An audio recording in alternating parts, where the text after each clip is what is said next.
예수 안에서 누리는 반전 인생. 여러분, 만남처럼 중요한 게 또 있겠어요? 만남. 누굴 만나는가에 따라서요, 인생이 달라집니다. 친구와의 만남도 그렇고, 뭐 직장 일터 사람과의 만남도 그렇고, 뭐 배우자의 만남도 그렇지요. 뭐든 누구와 만나든 여하튼 사람은요, 누군가를 만나잖아요. 심지어 요즘은 반려동물과의 만남도 중요하더라고요. 그죠? 하여튼 뭘 만나든 이 만남은 반드시 영향을 받게 되어 있습니다. 남편들에게 묻습니다. 아내 잘 만나서 인생의 대반전을 맛본 대표적인 사람이 있는데 혹시 아십니까? 여기서 모든 남편들은 저요! 라고 말하는 그런 은혜가 넘치게 되기를 간절히 축복합니다. 아멘입니다. 한 분밖에 대답을 안 하신 것 같아요. 예. 그러나 이 사람만큼 아내 덕을 본 사람도 흔치 않을 겁니다. 누구냐? 바로 바보 온달입니다. 바보 온달. 다 아시죠? 이 이야기? 예, 바보 온달이 누굴 만났습니까? 예, 평강공주 만났습니다. 이게 이제 그 고려시대 역사책에 나오는 거예요. 삼국사기라고 공부 그 이제 국사 시간에 배웠을 건데 고구려 평원왕 때 일입니다. 예, 평양에 온달이라는 사람이 살았어요. 근데 얼굴이 엄청 못생겼다 그럽니다. 집안이 되게 가난했다 그래요. 그런데 어머니는 또 앞을 보지 못하는 분이었다 그래요. 그래서 이 온다리가 뭐 이렇게 나무 껍질 벗겨다 팔고 그리고 이렇게 동양 다녀서 밥 구걸해서 얻어다가 어머니를 모셨다 그럽니다. 아주 효성이 지극하고 착했다 그래요. 그런데 사람들이 이런 온달을 보고 바보라고 놀린 겁니다. 바보 온달, 바보 온달. 그런데 한편 그 시대에 평원왕의 딸이 하나 있었어요. 평강공주. 근데 그렇게 울어. 그냥 시도 때도 없이 울어요. 울보였다는 것입니다. 그래서 평원왕이 하도 시끄럽고 그러니까 그 딸이 울 때마다 장난 삼아서 이렇게 말을 했대요. 뭐라고 말했습니까? 너 계속 그렇게 울면 나중에 커서 누구한테 시집 보낸다? 바보 온달한테 시집 보낸다. 근데 이 평강공주가 가끔 울어야 되는데 시도 때도 했잖아요. 그러니까 아버지한테 그게 쇠뇌가 된 거야. 예, 각인이 됐습니다. 이제 공주가 커서 결혼할 때가 된 거예요. 커가지고 이제 왕은 나라의 귀족 자제의 집에 이제 결혼시키려고 딱 생각하고 있었던 거예요. 그래서 야, 너 저 귀족 저 아들하고 이번에 이제 결혼해야겠다 준비하고 그랬더니 아버님 무슨 말씀을 그렇게 하십니까? 이렇게 왕이 그렇게 지조가 없습니까? 그래서 저는 이미 아버님께서 제 신랑을 정해 놓으셨지 않습니까? 어려서부터 바보 온달이요. 이게 놀란 거예요 왕이. 그래서 아니 이 녀석이 정말 지금 정신이 있는 거야 없는 거야? 그랬더니 아버님 왕이 그렇게 딴소리하면 안 됩니다. 이러면서 자기는 바보 온달하고 결혼하겠다는 거예요. 그 왕이 하도 열받아서 나가 이년아 이렇게 죄송합니다. 나가 따라 이래가지고 이제 쫓겨냈어요. 그래서 평강공주가 주섬주섬 이제 나름 이제 폐물을 좀 챙겨가지고 나와서 바보 온달 찾아가서 온달님 제가 당신의 부인이 될 사람입니다. 그래가지고 이제 결혼한 거예요. 또 폐물 챙겨왔잖아요. 그거 다 팔아가지고 또 가난한 집안도 다 일으키고 그리고 이제 이렇게 하는 거예요. 더 이상 당신은 바보가 아닙니다. 그래서 이제 글을 가르친 겁니다. 손수. 뭐 공주니까 똑똑하잖아요. 그리고 당신이 글만 알아서는 안 됩니다. 이제 활쏘기하고 말타기도 이제 과외 학습을 시킨 겁니다. 가지고 어느 정도 실력이 다 됐어요. 그런데 고구려에는 매년 3월 3일마다 전국 단위의 사냥 대회가 열리는 겁니다. 그래서 이제 평강공주가 여보 온달님 대회 한번 나가 보시지요. 그래가지고 딱 대회 나가서 첫 판에 나가서 우승을 한 겁니다. 그래가지고 왕이 네가 누구인고? 그랬더니 온달이옵니다. 아니 네가 그 바보? 이젠 아닙니다. 그러면서 이제 벼슬을 하게 되고 그리고 나중에는 진짜 정식 사위가 됐다는 거예요. 그 뒤로 온달이 나라에 큰 전쟁에 나가서 공을 세우면서 정말 큰 장수가 되었다. 이런 얘기입니다. 다 아시죠? 자, 온달의 인생은 비포와 애프터가 딱 나뉘죠. 누구를 만나기 전후입니까? 평강공주를 만나기 전과 후가 완전히 바뀌어요. 온달은 평강공주를 만나기 전에는요, 상상조차 할 수 없었던 놀라운 인생을 평강공주를 만남으로 사는 거예요. 그러니까 그 평강공주를 만나기 전에는 아예 그런 걸 생각조차 못했지요. 상상도 못했지요.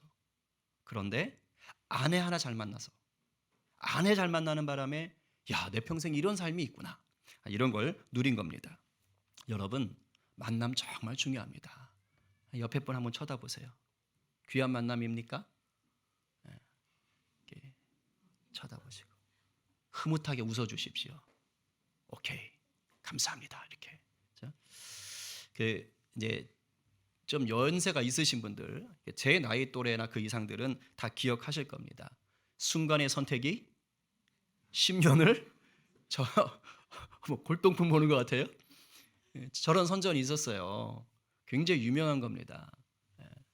지금은 저게 LG로 바뀐 거죠, 그렇죠? 네, 저게 지금도 그 회자가 되는 유명한 카피래요. 순간의 선택이 10년을 명카피라고 합니다.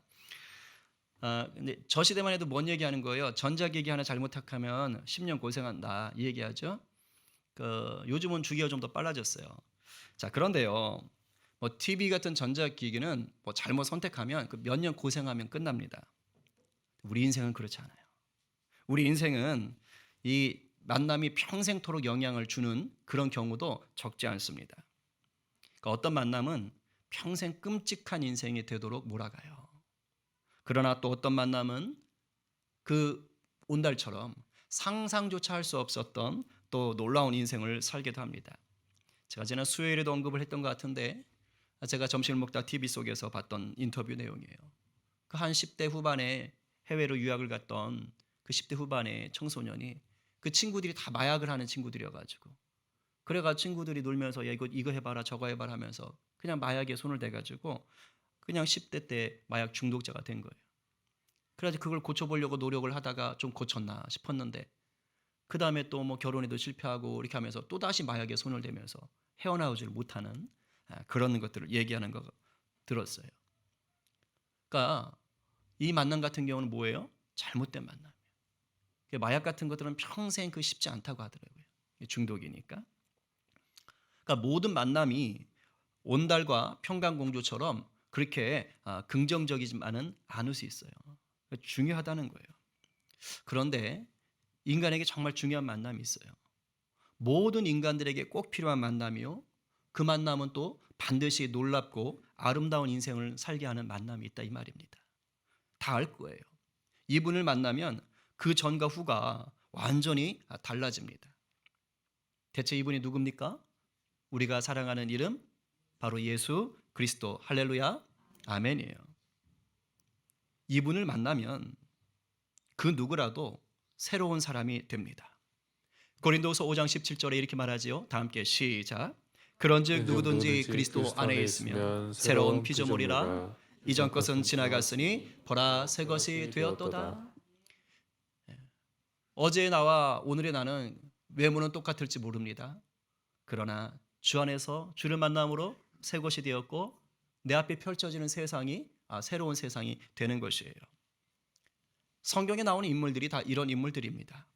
그런데 이렇게 성경에 나오는 수많은 인생들이 예수를 만나 주님을 만나 반전을 경험하게 되는데, 그 중에서도 아주 대표적인 한 사람을 추천하라면 바로 이 사람을 추천할 수가 있어요. 이 사람은 세상적으로 볼 때는 엘리트 중에 엘리트입니다. 요즘 우리식으로 말하면 뭐 서울대, 옥스퍼드 대학교, 뭐 하버드 대학 뭐 이런 거 나온 것 같은 거예요. 종교적으로 볼 때도 흠이 없고 탁월해요. 가문으로 봐도 명문 가문입니다. 꿀릴 게 없어요. 그런데 이 사람이 예수 믿는 사람들을 이단으로 생각하던 사람이었어요. 그래서 우리가 지난번에 봤지요. 스데반이 돌 맞아 죽을 때도 아이고 쌤통이다, 잘 죽었다 이렇게 생각하는 것입니다. 그리고 스데반이 죽고 나니까 이젠 아예 이 사람이 앞장섭니다. 예수 믿는 사람들 내가 다 잡아들여야겠다, 감옥에 집어넣어야겠다. 뭐예요? 이 사람 속에는 예수를 향한, 교회를 향한 막 증오심이 불탔던 거예요. 이 사람이 누굽니까? 바로 사도 바울이에요. 히브리어 이름은 사울입니다. 오늘 본문 읽었던 이 본문 9장은 바로 이 사울이 예수님을 만나서 새롭게 되는 아주 특별한 본문인 거예요. 어느 날이었습니다. 사울은 예수 믿는 자들을 다메섹에서 있다는 정보를 들은 거예요. 예수 믿는 자들이 다메섹에 숨어 있다더라. 다메섹이 어디냐면 이스라엘이 이렇게 길쭉하게 있으면 오른쪽 위쪽에 있는 거예요. 꽤 먼 곳에 있습니다. 오늘날로 말하면 시리아에 있는 도시입니다. 그러니까 지난주 빌립이 전도하러 갔던 사마리아보다도 훨씬 더 먼 곳에 있어요. 왜 이렇게 믿는 사람들이 그 먼 곳까지 가서 있을까요? 지난주에 말씀드렸죠. 스데반이 죽은 이후에 예루살렘에 뭐가 왔어요? 박해가 왔다 그랬습니다. 그래서 12사도 외에는 다 뿔뿔이 흩어지는 거예요. 그러니까 이웃 나라로 다 도망간 겁니다. 그러니까 흩어진 자들이 어디에도 가서 숨은 겁니까? 다메섹에도 가서 숨었어요. 그러나 거기 숨어서 또 복음을 전하고 있었던 것이죠. 그러니까 사도 바울은 뭐 하는 거예요? 이런 정보들을 다 지금 접하고 있는 거예요. 그래서 다메섹에 누가 숨었다더라, 사마리아에 누가 숨었다더라, 뭐 시돈에 누가 숨었다더라, 두로에 누가 숨었다더라, 이런 것들을 이제 다 정보망으로 듣는 겁니다. 그리고 나서는 공예의 짱인 대제사장에 가서 영장 발부해 주세요. 제가 체포해 올게요. 체포 영장 주세요. 그거 받아가지고 어제는 사마리아 갔다가 이제 오늘은 다메섹을 가는 겁니다. 그렇게 다니면서 이제 형사 노릇하고 있는 거예요. 그러니까 이제 이날도 다메섹에 거의 다 도착했을 때입니다. 조금만 가면 이제 도시 안으로 들어가요. 근데 갑자기 놀라운 일이 벌어지는 겁니다. 하늘에서 강력한 빛이 비치더니 자기를 둘러 엎는 겁니다. 사울이 순간 너무 그 빛에 압도가 되는 거예요. 여러분 왜 어두운 데서 빛 확 비치면 이렇게 되잖아요. 그죠? 근데 너무 강력한 빛이 대낮인데도 강력한 빛이 막 덮어버리는 거예요. 얼마나 무서웠겠어요. 그러니까 그 빛에 압도돼 가지고 그냥 땅바닥에 확 엎드려 버립니다. 그런데 소리가 들리는 거예요. 우리 그 현장으로 가서 한번 그 소리 들어봅시다. 자, 9장 4절부터 6절 시작. 땅에 엎드려져 들음에 소리가 있어 이르시되 사라 사오라 내가 어찌하여 나를 박해하느냐 하시거늘 대답하되 주여 누구시나이까 이르시되 나는 내가 박해하는 예수라 너는 일어나 시내로 들어가라 네가 행할 것을 내게 이를 자가 있느니라 하시니 딱 걸려버린 거예요. 예수 믿는 사람들 잡으러 다녔는데 예수님이 그거 너 나 박해한 거다 하면서 아주 딱 걸려버렸습니다. 예수님이 지금 누굴 만나러 오신 거예요? 사울을 만나러 오신 겁니다. 이게 굉장히 드라마틱한 거예요. 예수를 믿게 되는 모든 사람이 이런 식으로 드라마틱하게 예수님을 만나는 것은 아닙니다. 그런데 이렇게 뭔가 좀 드라마틱한 만남은 주로 어떤 분들이 만나느냐? 예수 믿기 전에 좀 심하게 예수님을 반대하거나 아니면 교회를 좀 핍박했던 분들이 있잖아요. 하여튼 좀 그런 사람들, 예수 믿기 힘들 것 같았던 사람들, 이런 분들이 예수님을 만날 때 약간 이렇게 좀 드라마틱하게 만나는 경향이 있습니다. 아마도 제 생각엔 그래야 정신을 바짝 차리니까 딴 생각 못 하니까 그래서 그렇게 만나 주시는 것 같아요. 자, 사울이 이제 이 말을 딱 듣고 그다음 이렇게 일어났어요. 일어나서 눈을 떴는데 앞이 안 보이는 거예요. 뭐 그냥 과학적으로 얘기하면 빛이 너무 강해서 시력을 잃었겠지 뭐 이렇게 얘기할 수도 있지만 이건 주님의 초자연적인 역사입니다. 이제 옛것과 다른 세상을 보여주시려고 하는 것이지요. 그러니까 못 보고 있는 거예요. 그러니까 이게 더듬더듬 하고 있는 거예요. 눈은 떴는데 더듬거리는 거예요. 결국 같이 가던 사람들 손에 이끌려서 이제 다메섹 안으로 들어갑니다. 그래서 사울은 거기서 이제 정신을 차리는 거예요. 그래서 내가 큰 실수를 했구나 해서 3일 동안 아무것도 먹지도 않고 금식하면서 이제 기도하는 거예요. 왜? 여호와 하나님을 알고 있었거든요. 그러니까 이제 주님을 알고 나서 정신을 차리고 기도하기 시작했습니다. 이때 또 주님이 일을 하시는 거예요. 다메섹에 도망쳐온 많은 제자들 중에 아나니아라는 제자가 있었습니다. 신실한 제자예요. 그 제자에게 우리 주님이 환상 중에 나타나는 겁니다. 아나니아야, 사울이 누구네 집에 와 있다. 그러니까 찾아가서 안수하고 눈 떠서 보게 해라. 그러니까 아나니아가 깜짝 놀라는 거예요. 아니 주님, 그 사울 말입니까? 그 사울이야. 그 사울 그 나쁜 엑스인데요. 아니야, 괜찮아. 내가 특별하게 쓰려고 계획하고 있어. 정말입니까? 갖다 잡히는 거 아닙니까? 아니라니까. 가. 그래가지고 이제 아나니아가 주님의 명령을 따라서 가는 거예요. 읽어봅니다. 주께서 이르시되 가라. 이 사람은 내 이름을 이방인과 임금들과 이스라엘 자손들에게 전하기 위한 뭐라고 돼 있어요? 택한 나의 그릇이라. 그가 내 이름을 위하여 얼마나 고난을 받아야 할 것을 내가 그에게 보이리라 하시니. 여러분 잘 들으세요. 사울은요, 예수님을 만나기 전까지는 예수님을 박해하고 교회를 박해하던 자였어요. 그러나 사울은 참된 진리를 미처 몰랐기 때문에 그런 거였습니다. 몰라서 그런 거예요. 몰라서. 근데 주님이 그것을 알고 계셨어요. 그래서 주님이 내가 이 사울을 향해서 얼마나 놀라운 계획을 가지고 있는데 이것을 좀 알려줘야겠다. 만나서. 그래서 찾아오신 겁니다. 그러고서는 사명을 보여주려고 준비하신 거예요.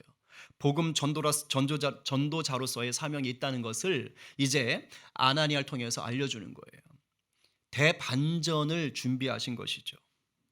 사울이요, 이제 말년에 인생이 얼마 안 남았을 때 그때 디모데라는 자기 제자에게 편지를 씁니다. 그 디모데에게 제자를 쓸 때 요 시절을 기억하는 거예요. 주님 만났던 때를 기억하면서 이렇게 편지를 썼어요. 내가 전에는 비방자요 박해자요 폭행자였으나 도리어 긍휼을 입은 것은 내가 믿지 아니할 때에 알지 못하고 행하였음이라.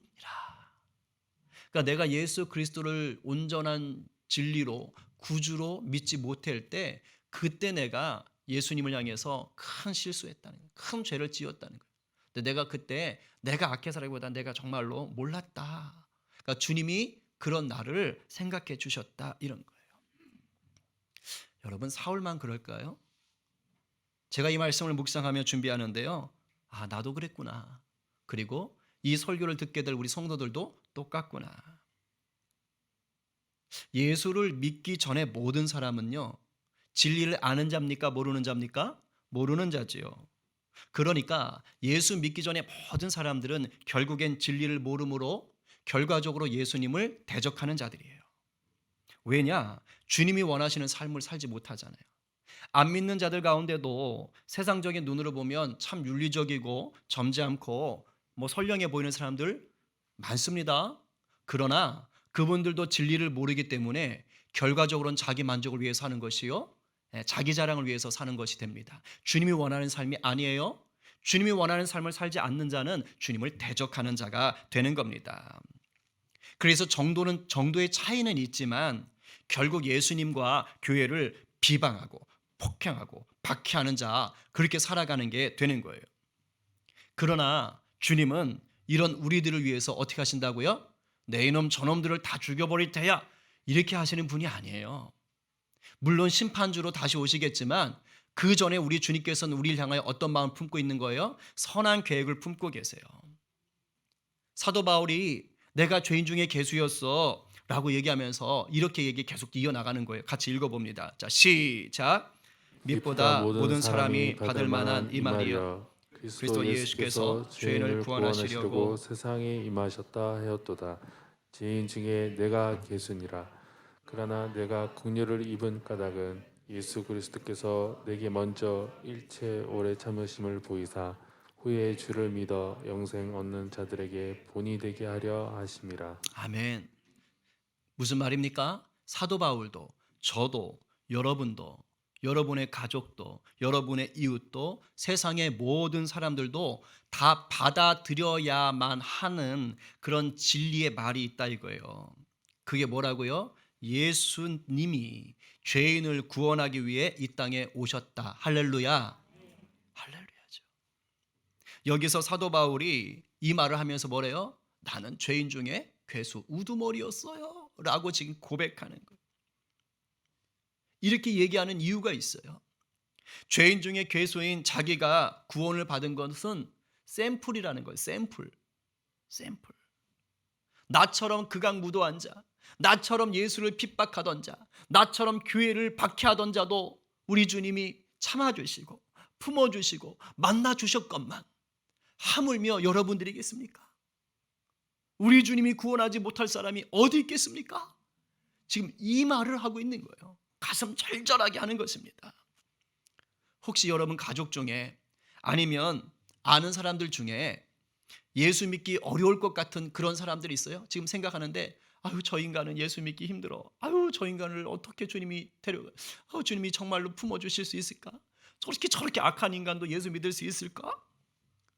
인간적인 눈으로 볼 때는 정말 주님을 심하게 대적하고 교회를 핍박하고 막 삶이 타락하고 방탕하고 막 음란해가지고 야, 저런 인간은 예수님도 싫어하실 거야. 아우, 저런 인간을 어떻게 전도해? 이런 생각이 드는 사람이 있냐 이 말입니다. 오늘 이 시간부로 생각을 바꾸시기 바랍니다. 바꾸시기 바랍니다. 사람은요, 사람을 바꿀 수 없어요. 사람은 사람 못 바꿉니다. 그러나 믿으세요. 주님은 바꾸실 수 있습니다. 주님이 손대시면, 주님이 만나시면 세상 그 누구도 바뀌어요. 사도 바울이 지금 그 얘기하는 거예요. 주님이 만나 주시면 죄인 중에 우두머리 괴수라도 새 사람 된다 이 말입니다. 나아가서 사울처럼 주님이 놀랍게 쓰는 일꾼으로 바뀔 수 있다 이 말입니다. 믿으십니까? 아멘이에요. 저는 여러분들 위해서 기도할 때, 특히 믿지 않는 가정들 위해서 기도할 때 정말 이 고백해요. 하나님, 어떠한 상태로 주님을 대적하고 아니면 뻗팅기고 있는지 모르겠지만, 때가 언제인지 모르지만 사울이 변화되어서 놀라운 일을 감당했던 것처럼 그렇게 그 가족들 바꿔주십시오. 할렐루야. 생각을 바꾸시고 이런 믿음으로 간절히 기도하기를 축복합니다. 아멘. 아나니아가요, 사울을 만나서 이제 안수한 겁니다. 성령 충만하라, 눈을 뜰지어다 하니까요, 눈에서 비늘 같은 것이 싹 벗겨지면서 다시 보게 된 거예요. 거듭난 걸 얘기해요. 너가 새로워졌다는 걸 지금 주님 보여주시는 거예요. 그리고 사울이 아나니에게 세례를 받았습니다. 그런 다음에 거기 있던 성도들하고 며칠 묵었던 거예요. 근데 재미있어요. 거기 며칠 있으면서 사도 바울이 가만히 있질 않았어요. 이제 눈을 딱 뜨고 나고 마음에 딱 변화가 있으니까요, 어떻게 되느냐, 즉시 다메섹에 있는 각 회당들을 찾아다니면서 예수는 하나님의 아들입니다, 이것을 전파하는 거예요. 네, 여러분 재밌습니다.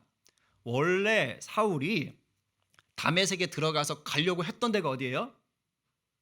회당이에요.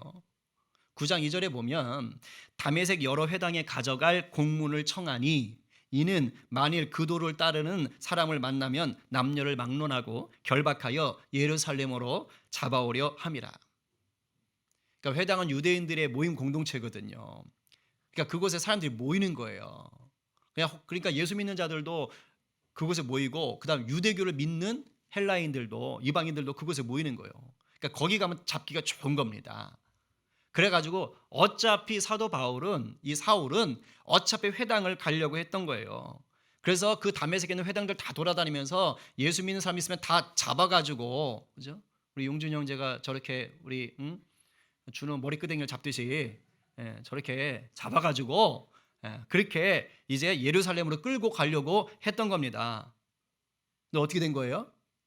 예수님을 진하게 만나자마자 달라졌어요. 목적지는 똑같은데 뭐가 바뀌었어요? 목적이 바뀌었어요. 아, 놀랍습니다. 처음 계획대로, 애시당초 계획대로 회당은 갑니다. 거기 있는 회당들 다 돌아다녀요. 근데 이제는 예수 믿는 자들을 잡으러 다니는 게 아니에요. 오히려 여호와 하나님을 알지만 예수님을 모르는 자들, 그 불쌍한 자들, 자기와 같던 자들, 그래서 예수 믿는 자를 핍박하던 그런 자들에게, 여러분, 제가 그랬어요, 제가 그랬다고요, 여러분 잘못 알고 계신 겁니다, 우리가 죽인 예수가 하나님의 아들입니다, 이렇게 선포하면서 복음을 전하러 간 겁니다. 여러분, 예수를 진짜 믿으면요, 이런 변화가 와요. 우리는 예수를 믿기 전이나 믿은 후나 삶의 자리에 큰 변화가 대부분 안 생깁니다. 그냥 여전히 예수 믿어도 그냥 자기 있던 가정, 자기 아내, 자기 남편, 자기 자녀들 그대로 있고요, 살던 집 그대로 있어요. 예수 믿어도 내가 다니던 학교 그대로 있고 내가 다니던 일터 그대로 있습니다. 대부분 이래요, 대부분. 그러면 예수 믿고 났을 때와 또 그 전과 목적지, 살아가는 삶의 자리는 변한 게 없어요. 그러나 예수 믿고 나면 뭐가 달라져요? 삶의 내용이 달라지는 거예요. 내용이 달라요. 살아가는 목적이 달라져요. 예수님을 만나기 전에는 직장에서, 가정에서, 만나는 사람들 사이에서 내 만족, 아니면 돈, 세상 성공, 권력, 세상 재미, 이런 걸 위해서 사는 겁니다. 그런데 예수를 만났더니 가정에서, 학교에서, 일터에서 그런 게 아닌 거예요. 이제는 뭐 하는 거예요? 주님의 기쁨을 위해서, 주님의 사랑을 증가하기 위해서, 먼저 그의 나라와 의를 구하기 위해서, 복음을 위해서 살게 되는 것입니다. 할렐루야. 삶의 자리에 겉으로 보이는 건 큰 변화가 없지만 그 속에 내용이 바뀌는 것이 바로 예수 믿고 달라지는 반전 인생인 것입니다. 그리고 이렇게 삶이 바뀌잖아요. 그러면요, 주위 사람들이 먼저 알아봅니다. 먼저 알아봐요. 사울이 증명해줘요. 21절 22절 다 함께 시작. 듣는 사람이 다 놀라 말하되 이 사람들이 예루살렘에서 이 이름을 부르는 사람을 멸하려던 자가 아니냐. 여기 온 것도 그들을 결박하여 대지사장들에게 끌어갈고자 함이 아니냐 하더라. 사울은 힘을 더 얻어 예수를 그리스도라 증언하여 다메섹에 사는 유대인들을 당혹하게 하니라. 제가 이 당혹하게 하니라는 말이 이렇게 매력적으로 들릴 수가 없었어요. 얼마나 이 말이 멋있든지. 여러분, 예수님을 진짜 만나잖아요. 교회 다닌다고 다 만나는 게 아닙니다. 인격적인 만남 얘기하는 거예요. 진짜 만나면요, 변화가 겉으로도 드러날 수밖에 없어요. 이건 굉장한 만남이기 때문에 겉으로도 변화가 드러나요. 그러니까 겉으로 바뀌면 주변 사람들이 알지요. 그죠? 이게 정말 없다. 내 삶에 도무지 그런 게 없다. 그러면 진지하게 오늘 물어보셔야 돼요. 주님, 제가 바뀐 거 맞습니까? 주님 만난 거 맞습니까? 이렇게 좀 물어보셔야 돼요. 예수를 정말 만나면요, 변화가 일어날 수밖에 없습니다. 왜요? 그전까지 마귀에게 종로로 타던 거였다고요. 목적이 달랐어요. 목적이 다르기 때문에 삶의 내용에 집어넣는 게 달라요. 그러나 예수를 만나고 나면 하나님의 자녀가 된 거예요. 땅을 바라보는 것이 아니라 하늘을 바라봐요. 인간을 바라보는 것이 아니라 주님을 바라봐요. 내 만족이 아니라 주의 영광을 바라봅니다. 내 삶의 그릇에 담는 것이 달라져요. 그러니 당연히 바뀌죠. 성령님이 주인 되잖아요. 말이 바뀝니다. 얼굴 표정 바뀌고요. 그리고 생각도 바뀌고요. 행동도 바뀌는 거예요. 특히 예수님을 만나기 전에 막 살던 분들 있죠. 정말 거침없이 막 살던 분들. 이런 분들은 예수님 만난 후에 진짜 제대로 만나잖아요. 그럼 정말 주변 사람들이 당혹합니다. 왜 이래? 이 사람 왜 이렇게 바뀌었어? 야, 사람 갑자기 바뀌면 죽는다던데 왜 이러지? 막 이런 변화가 있는 거예요. 사울 보세요. 워낙에 예수 믿는 자를 핍박하고 교회를 압박하던 그런 자가 예수님을 딱 만나고 나니까 즉시로 회당에 가서 뜸을 들이잖아요. 즉시로 회당에 가서 예수는 그리스도 하나님의 아들이십니다. 목숨을 걸고 선포하잖아요. 그러니까 주변 사람들이 다 깜짝 놀라고 막 유대인들이 다 당혹하잖아요. 이거 어떻게 접수해야 돼? 이거 어떻게 우리가 받아들여야 되는 거야? 저게 어제까지 우리 편인데 지금은 적이 됐네? 막 이러면서 지금 얘기를 하고 있는 겁니다. 제가 오늘 이 말씀을 준비하다가 그런 기도했어요. 주님, 저와 우리 성도들이 바라기는 주변 사람들을 당혹하게 만드는 그러한 강력한 예수의 제자가 되게 하여 주시옵소서. 할렐루야. 당혹하게 만드는 자가 됩시다. 아멘입니다. 울산대학교 법학과에 이모 교수라는 분이 계세요. 근데 이분이 청년 때 아예 불교에 입적해서 스님이 되신 분이에요. 그리고 군대는 저는 군종하면은 목사님만 있는 줄 알았더니 군종은 이제 그 종교 장교이기 때문에 법사도 있더라고요.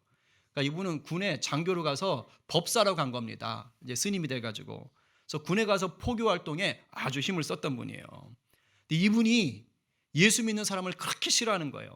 교회를 증오하고 너무 설친다는 거죠. 예수 믿는 사람들이 그냥 막 전도하시라고 막 그러고 막 직장에 가서도 예수 한번 믿어봐. 먼저 그의 나라 의를 그리고 막 책상 위에다 성경 구절 붙여놓고 있고 주님만이 아십니다. 막 이러고 있고 짜증난다는 거예요. 왜 이렇게 날뛰냐는 거예요. 그래가지고 하여튼 싫대.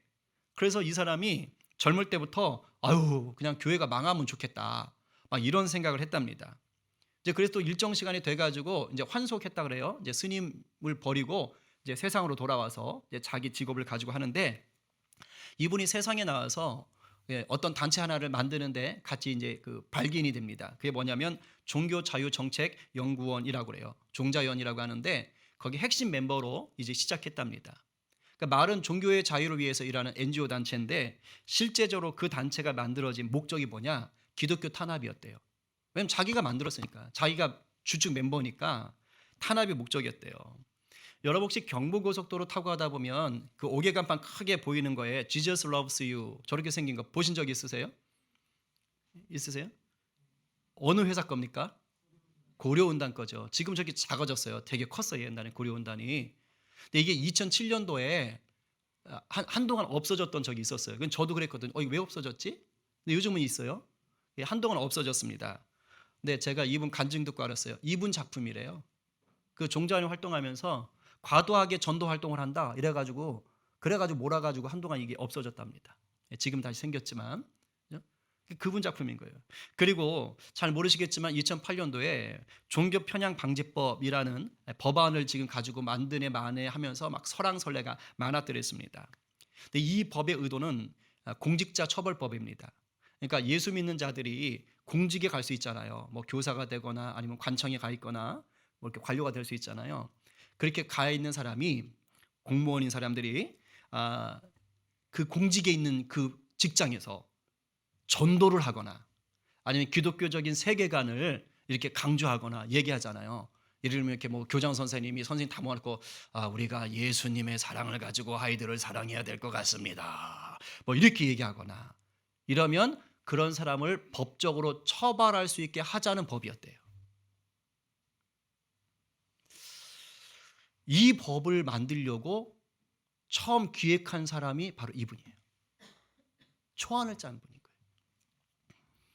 다행히 중간에 이분이 예수 믿어서 손을 떼는 바람에 주의 은혜로 이 법이 통과는 안 됐어요. 그냥 권고상 좀 조심합시다. 이런 걸로 이게 마무리됐다고 하더라고요. 그러니까 이분이 계속 갔으면 큰일 날 뻔했어요. 저 학교에 있을 때 수업하기 전에 맨날 기도하고 있거든요. 잘릴 뻔했어요. 여하튼 이분이요. 교회를 무너뜨리기 위해서 굉장히 열심히 했대요. 근데 제가 정말 이분 간증 듣다가 쇼킹한 게 있었어요. 어느 정도로 열심히 했냐면 아침에 그러니까 매일 빼먹지 않고 한 게 있대요. 아침에 일어나자마자 성경 통독하기. 그리고 그 다음 시간에 종교개혁사 공부하기. 그리고 한국교회사 공부하기. 벌써 머리 아프시죠? 그리고 쉴 때는 막간을 이용해서 CTS 시청하기. CTS 뭔지 모르세요? 기독교 방송. 그래서 설교 듣는 겁니다. 뭐 새롭게 와서 이런 거 보는 거고. 이건 정말 교회 장로님도 못할 일이에요. 누가 보면 정말 신앙 좋은 분인 줄 알겠죠? 근데 이분은 어떤 마음이냐면 지피지기면 백전백승이라. 적을 알아야 깨부실 수 있다. 그래가지고 기독교를 연구한 거예요. 말씀을 연구하고 역사를 연구하고. 근데 그 얘기예요. 성경을 읽고 종교개혁사를 읽고 한국교회사를 읽고 막 방송을 듣다 보면 막 어느 순간 자기가 은혜 받더래. 그래가지고 이거 이러다 내가 넘어가는 거 아니야? 이러면서 봤다는 겁니다. 그러다가 이분이 안 되겠다. 한국에 있는 교회를 한 방에 없애야겠다. 그런 법을 만들자. 이분이 이제 법쪽이니까 그래가지고 이제 절에 들어갔대요. 연구하러. 왜냐하면 또 스님 출신이니 얼마나 절이 좋겠어요. 그러니까 제가 교회에 들어와서 성경 재밌는 것처럼 이분은 절에 가면 이제 공부가 잘 되나 봐. 근데 이상한 일이 벌어져요. 절에 들어가서 공부하려고 딱 책을 펴면 두통이 온다는 거예요. 너무 아파, 너무 아파. 잠깐 바람을 쐬야겠다 하고 절 밖으로 나가면 머리가 시원해지더래요. 다시 교회를 없애버릴 법을 만들려고 다시 들어와서 딱 책을 펴면 또 머리가 아프고 계속 이러더래요. 자, 안 되겠다, 집어치자, 좀 쉬자 하고 이제 집으로 짐을 싸서 내려왔답니다. 그 양평 쪽에 있는 어느 절이랍니다. 그래서 아침에 출발해서 집에 왔는데 늦은 점심 때 도착했대요. 그 배가 고프다고 여보 밥 좀 주세요. 그래서 이제 아내가 딱 밥을 준비하는 동안 자, 쉴 때는 뭘 한다? CTS를 본다. 그래서 쉬는 동안 습관처럼 CTS를 딱 눌렀답니다. 설교 방송이 나왔대요.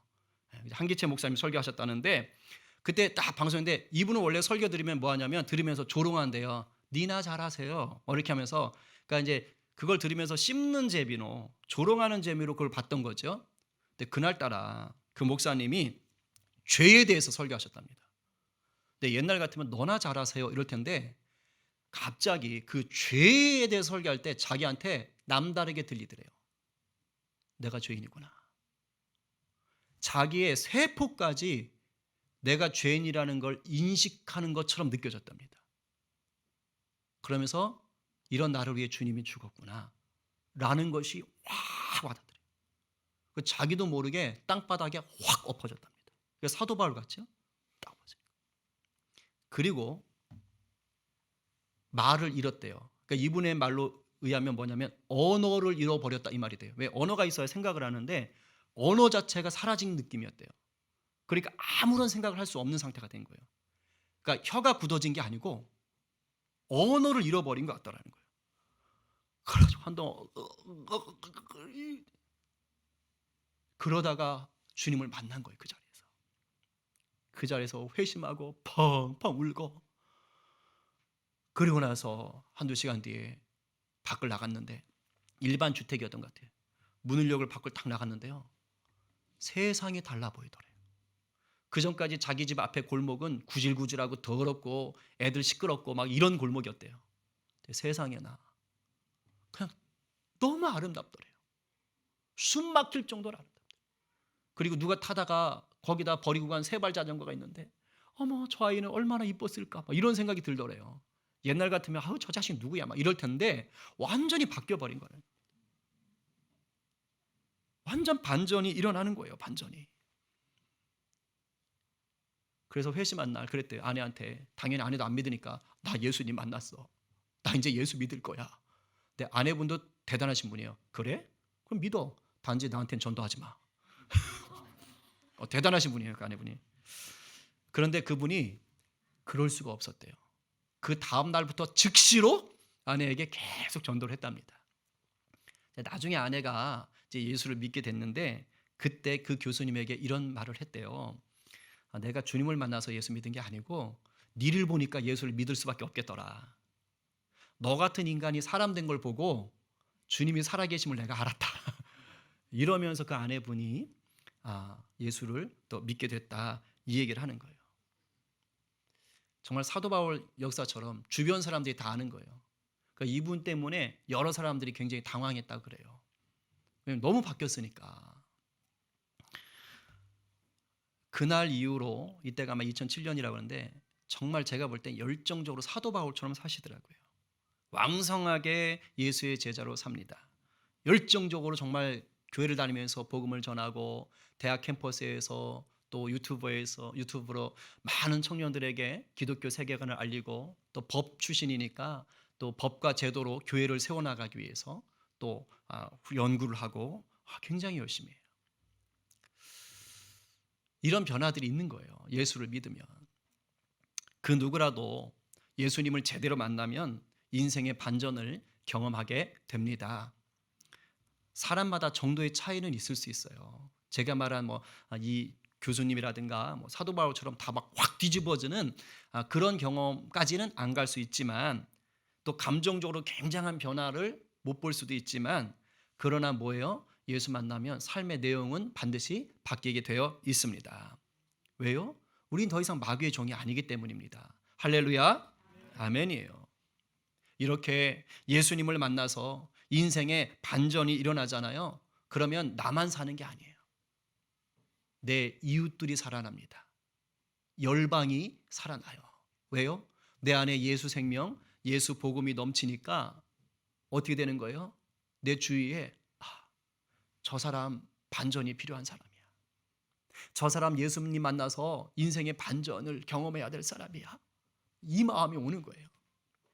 가만히 있질 못해. 그래서 예수의 사랑, 예수의 생명을 가지고 나가는 겁니다. 그리고 삶의 자리를 아름답게 만드는 거예요.